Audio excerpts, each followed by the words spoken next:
A journalist puts a direct question to him live on national breakfast television. Is the Mongrel mob making money off methamphetamine? He doesn't say no. He points at his own shirt, 4 words printed across it. Don't meth around.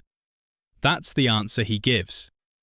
A senior member of one of New Zealand's oldest and most feared gangs, the same organisation police have linked to methamphetamine distribution for decades, is also the founder of the country's largest grassroots anti-meth movement. Same man, both true at once. His name is Dennis Makalio, Mongrel mob rogue, a member since 1978, and the question nobody's fully answered, including arguably him, is whether the People campaign he built is genuine redemption or the most effective piece of image management the mob has ever produced. Stick around, because it gets more complicated than either answer. If you find value in this kind of digging, hitting subscribe genuinely helps keep it coming. Makalio patched into the Mongrel mob in 1978. That's not a rough estimate, it's how he's been captioned in his own circle's photos for years. By the time most of his public advocacy work surfaces in the media, he's been wearing the same colours for 4 decades. He's based in Porirua, just north of Wellington, and identifies specifically as Mongrel mob rogue, one chapter within a national organisation that's splintered into dozens of semi-independent branches across the country, each with its own leadership, its own territory, and increasingly, its own relationship to methamphetamine.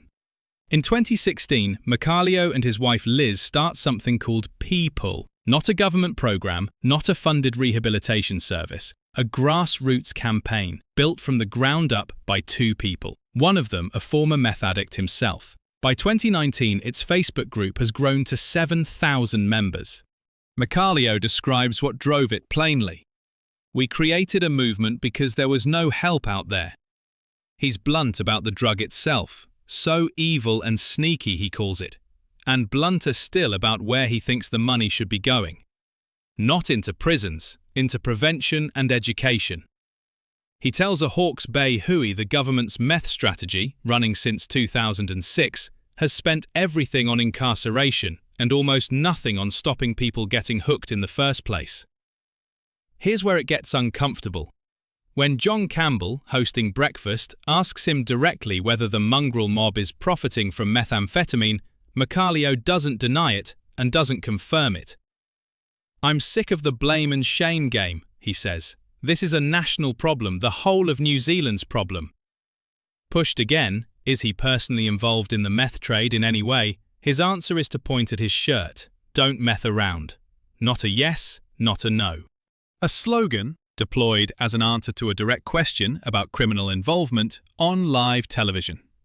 It's the kind of moment that either reads as a man refusing to let a gotcha question derail a genuinely important message, or a man who knows exactly how much he can and can't say without saying anything at all. The fight he picked with his own gang. 3:45 to 4:45. In 2020, Makalio does something that puts him at odds with parts of his own organisation.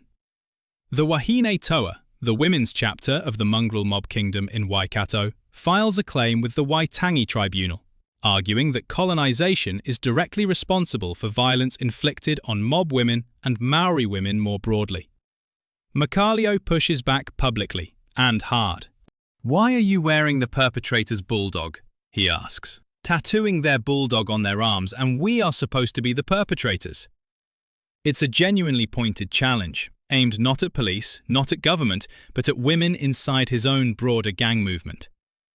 Mongrel mob kingdom president Sonny Peto's response is telling in its own way. He says he has no issue with what Makalio thinks, essentially telling him to stay in his own lane and not speak for a chapter that isn't his.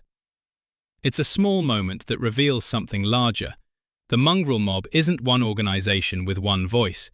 It's dozens of chapters, sometimes disagreeing publicly and sharply, and Makalio has never been shy about which side of those disagreements he lands on. There's a smaller, quieter detail that surfaces in coverage of Makalio away from the headline-grabbing quotes. He's spoken about his own headstone, what it'll look like when he eventually dies, the words and symbols on it. No different in kind from any other grave marker, just carrying the specific things that matter to him and to the people who'll remember him. It's not a dramatic quote. It doesn't fit neatly into either the reformed gang leader narrative or the still deep in it narrative that different outlets have tried to hang on him over the years. It's just a man in his 60s, decades into a patch he's never taken off, thinking about how he wants to be remembered when the patch and everything attached to it no longer matters. It's worth being direct about the limits of what's confirmed here. Claims circulate, including specific details about a lengthy prison sentence for violent offending and a particular facial tattoo reading mobster, that this account could not independently verify across the news sources it draws from. That doesn't mean those claims are false. It means they don't currently sit on the same solid footing as the People campaign, the 1978 patch date, or the on-record television exchange with John Campbell, all of which are documented across multiple independent outlets. When a detail can't be pinned down that firmly, the honest move is to say so, rather than present it with false confidence. Here's the tension sitting at the center of Dennis Makalio's story, and it doesn't resolve neatly no matter which direction you push it. A man spends 47 years and counting inside one of New Zealand's oldest gangs, an organization this series has now documented repeatedly in connection with methamphetamine supply chains stretching from Mexico to Auckland. That same man builds, from nothing, a genuinely grassroots movement that's helped thousands of people at least start a conversation about getting clean. Both things are true. Neither cancels the other. The first question worth sitting with: when someone with 4 decades inside a gang tells you the government's approach to meth has failed, comparing prison spending to prevention spending, is that credibility earned through lived proximity to the problem, or is it exactly the kind of authority a gang benefits from having, regardless of how sincere the person delivering it actually is? The second question is harder, and it's the one Makalio himself never fully answers on camera.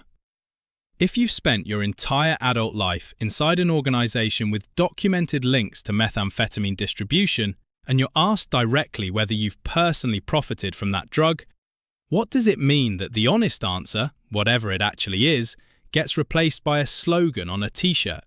For our community here in Aotearoa, the People movement raises a genuinely uncomfortable possibility that some of the most effective anti-meth advocacy in the country is coming from inside the exact organizations law enforcement holds most responsible for the supply. Whether that's a contradiction worth accepting because the results are real, or a warning sign nobody's taken seriously enough, that's not something this video is going to settle for you. What do you reckon?